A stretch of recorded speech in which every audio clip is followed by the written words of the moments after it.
I'm going to move on to a sort of very interesting question around valuation, right? Because a lot of investors, at least the ones I see in Asia, tend to be very conservative, and they still we're also sort of very focused on earnings metrics, right? And a lot of these unicorns, I mean, even as they are unicorns, are actually not breaking even at the net profit level.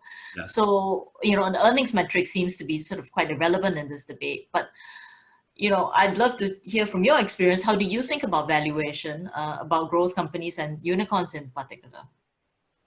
Yeah. Yeah, I think so. Yeah, there's to me, there's two types of like high valuations. Okay. There's like the high valuations that are just hyped up and crazy. Okay. So those definitely exist, and that's definitely something to watch out for. But I think there's another type of high valuation that it looks high, but it might be because you're using the wrong metric to look at it with. And I think we have to always, and I think there's a lot of, sometimes it's too easy to say, oh, that company's crazy, like it's high, it's so expensive, or it makes no profit. And we have to realize, there's a lot of smart money out there. And there's a lot of people thinking really hard. And there might be a reason why. There might be that we're looking at it the wrong way. Because accounting, when you think about it, it doesn't account for everything that actually builds value in a business.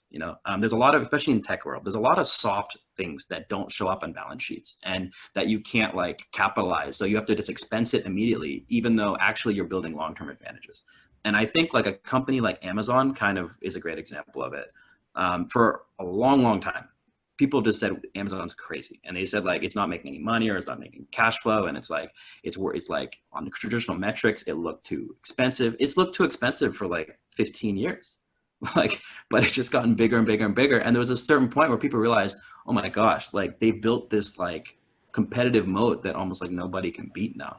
And what people now realize, it's easy for me to say all this now, to be honest, but when you look back, you can see, wait a second, like they were just spending a lot of money operationally, which was making them show very little income, but that spend was building long-term advantages.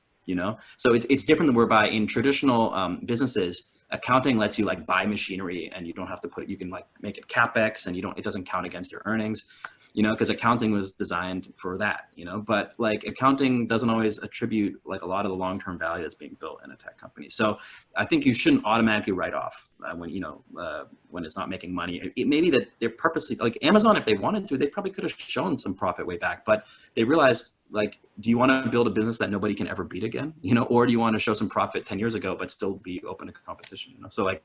So they were very clever on that. So I think yeah, there's two types. Another great example of this is, I think, WhatsApp. I think maybe people remember that when Facebook bought WhatsApp, I think it was like $19 billion. It was like a tiny company. People thought it was completely ridiculous. They thought it was stupid. But when you look at where the world is today, imagine if Facebook didn't have WhatsApp. Imagine if it didn't have Instagram. Facebook would be in deep trouble when you think about it. Core Facebook is actually kind of like, it's kind of behind, right?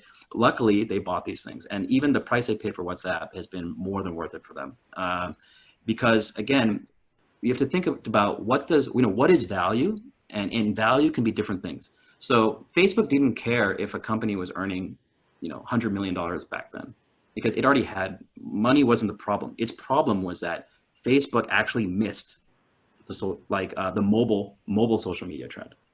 Yeah, so Facebook was great on the desktop, and then they realized they missed something, and it was really important, and it was really hard for them to catch up.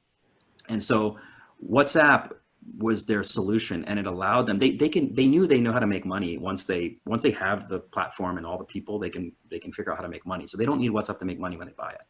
But WhatsApp solved a problem was a huge strategic problem for them, and that's why it was worth so much to them. And again, when you think back to it, if they didn't, and Instagram also, but they bought way cheaper, but I think it's $1 billion. But if they hadn't done those two moves, Facebook would be in trouble right now. They wouldn't be where they are now. And so when you think about it, Zuckerberg has actually been very, very forward-looking and very clever, and to pay those prices for these things. And everyone thought he was crazy.